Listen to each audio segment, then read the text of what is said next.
Imagine you are diving into the ocean, but not the ocean of today. Rather, an ocean from hundreds of millions of years ago where everything around you is not just big, but so gigantic that it makes you feel insignificantly small. Creatures with tentacles longer than a giant squid's silently drift through the dark waters. Turtles weighing tons swim past you like living ships, and fish no longer bear their familiar shapes but have become fully armored survival machines. This is not a fantasy, this is the prehistoric ocean, a world where size is absolute power. But what caused the ocean of that time to continuously produce such giants? And why did this rule repeat itself across every era? The prehistoric ocean world and the phenomenon of gigantism. As you travel further back in time, crossing hundreds of millions of years of history, you will enter an ocean completely different from what you know today. There, it was not small creatures that dominated, but rather creatures with sizes far exceeding any modern standards. What is special is that this phenomenon of gigantism did not only occur in the deep sea as we often think, but spread across all water layers, from coastal areas and coral reefs to shallow waters. And even more bizarrely, these giant creatures did not live in the same era. They appeared scattered across various stages of Earth's history, yet all converged on the same trend, becoming increasingly larger. This raises a major question. Is there a hidden rule in evolution that drove the ocean to continuously produce such giant creatures? Or is it simply the result of specific environmental conditions repeating over time? Endoceras, a bizarre creature but an apex predator. To better understand this phenomenon, we must start with one of the most bizarre creatures to ever exist, Endoceras. Looking at it, you might think this is an imaginary creature, as its shape resembles a giant pointed cone extending forward, looking both weird and unrealistic.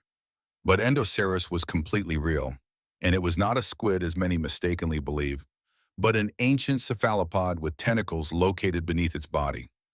Amazingly, this seemingly bulky creature was once the apex predator of the Ordovician Ocean.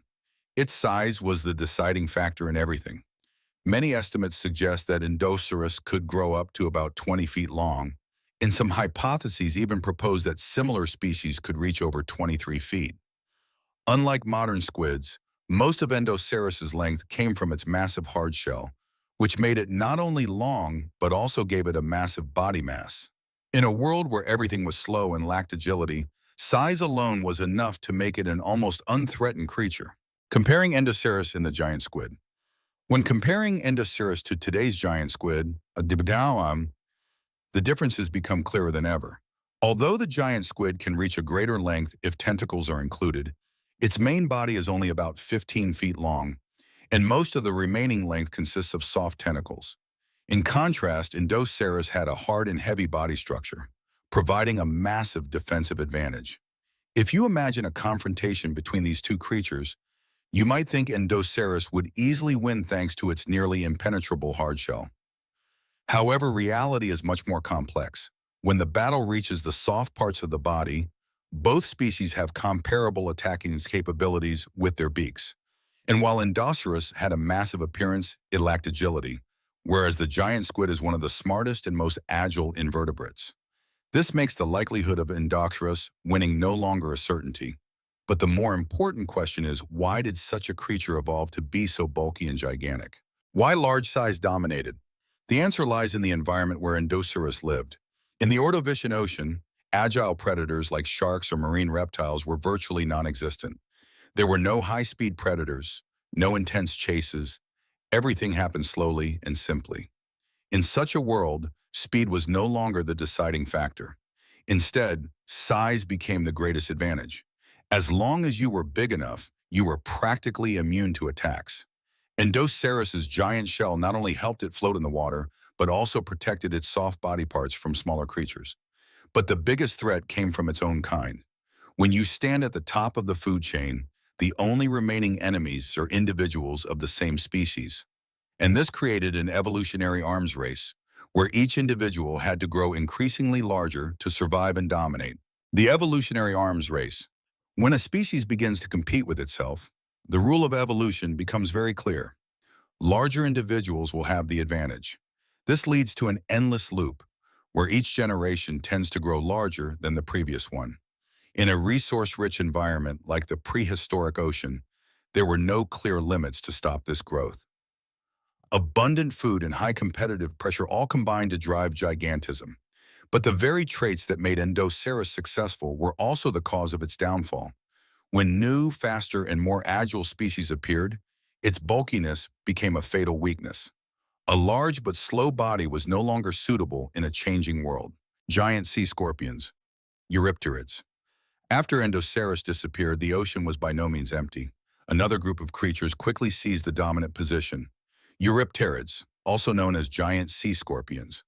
These creatures could grow over 8 feet long, larger than any scorpion that has ever existed. Interestingly, their gigantism was not due to high oxygen levels as many people think, but rather due to competitive pressure within the ecosystem. As new species emerged and the environment became more complex, the only way to survive was to become stronger, larger, and more dangerous. Once again, each became the key to survival. Armored fish, Dunkleosteus.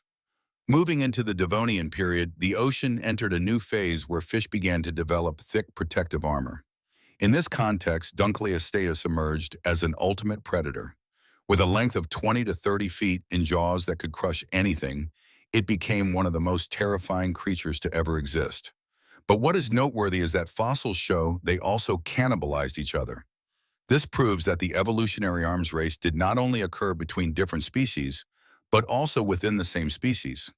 When every individual becomes stronger, the only way to maintain an advantage is to continue developing in size and strength. The repeating rule.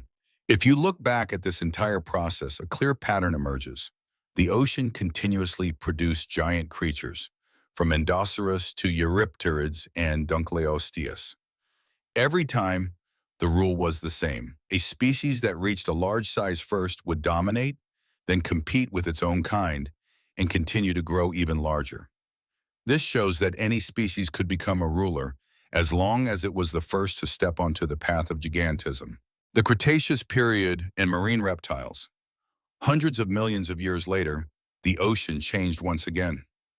This time, the rulers were no longer bizarre creatures or armored fish, but giant marine reptiles. The ocean at this time was vast, warm, and teeming with life. These ideal conditions allowed predators to grow to gigantic sizes. As prey also became larger, predators were forced to grow correspondingly to survive. And once again, the size arms race continued. Archelon, the giant sea turtle. In that context, Archelon emerged as the largest sea turtle to ever exist. With a length of over 13 feet and a massive weight, it was like a living underwater tank. But like the creatures before it, Archelon did not become giant simply due to environmental conditions, but because it had to survive in a world where everything was gigantic. If you were not big enough, you simply could not survive. Why the giants disappeared? So if these creatures were so successful, why did they disappear? The answer lies in mass extinction events. When a giant asteroid struck Earth, it did not just wipe out a few species, but eradicated entire ecosystems. Everything started over from scratch, and the creatures that once ruled had no chance to return. The modern world. In today's world, the ocean is no longer an ideal environment for giant reptiles like before. Instead, warm-blooded species such as whales, sharks, and killer whales dominate. They are faster, smarter, and better adapted to the modern environment. This shows that large size is not always an advantage, but also depends on how a creature adapts to its environment. The surviving descendants. Even so, gigantism has not completely disappeared. Leatherback turtles can still weigh over 2,000 pounds. Giant squids still grow to lengths of over 40 feet, and the blue whale remains the largest creature to ever exist on Earth. Giants still exist, but they are rarer and have adapted in different ways compared to their prehistoric ancestors. The evolutionary arms race has never truly stopped. It has only changed its form. The giants of today are not like the monsters of the past, but the rule behind them remains. And if a mass extinction event were to happen again, would the ocean produce new giant creatures? Who knows? In the distant future, the familiar creatures of today might become the terrifying giants of tomorrow. If you found this story fascinating, please hit like and subscribe to the channel to continue exploring other mysteries of the natural world.